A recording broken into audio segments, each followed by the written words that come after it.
Aurum 1006 km lenktynėse pilotai automobilių yra vien tik vyrai, tačiau moteris nei kiek jiems nenusileidžia, jom patinka adrenalinas, greitis ir nuotykiai. Šiandien nepamatysit nei vienos gražuolės Palangos paplūdimėse, jos visos čia. Kaip jūsų nuotaikos, kaip nusiteikusios, kelintą kartą dalyvaujat? Kelintą kartą? 4 ar 5? Aš tai gal 5 jau. Jo, daug. Kiekvieną kartą realiai. Tai realiai patirtis yra pačios geriausios, todėl sugrįžtat? Žinoma, ir toliau dalyvausim. Kiek merginų sudaro jūsų ekipažą? Šį kartą tik 3. Kas lėmė jūsų šitą automobilio pasirinkimą? Žiūrėkit, koksai golfas. Žiūrėkit, Porschus, Bemsus turim visi.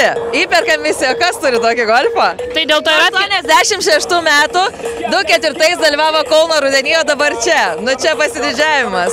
Merginos, ar esat pasiruošusios? Taip, labai. Kaip ruošiatės prieš lenktynės, ar kažkaip specialiai treniravotės? Iš vakaro buvom susitikę, repetavom, įvaizdį keitėm, žodžiu, labai.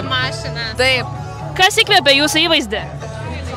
Tiesiog moterų kūrybiškumas, idėja turbūt suvienijo mus, nes mūsų yra boho stilius.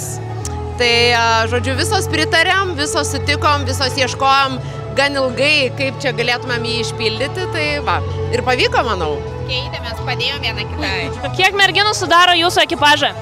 Mūsų Lady Cycle Lietuva atstovauja net 4 automobiliai, tai mūsų yra virš 20. Kelintą kartą jau dalyvaujate šitose lenktynėse? Kaip Lady Cycle asociacija gal 3, o aš pati 1. Linkiu jums didžiausios sėkmės lenktynėse. Ačiū labai. Dėkui jums. Nėra kur dėtis, aš išpratėjus važiuoju pas tave.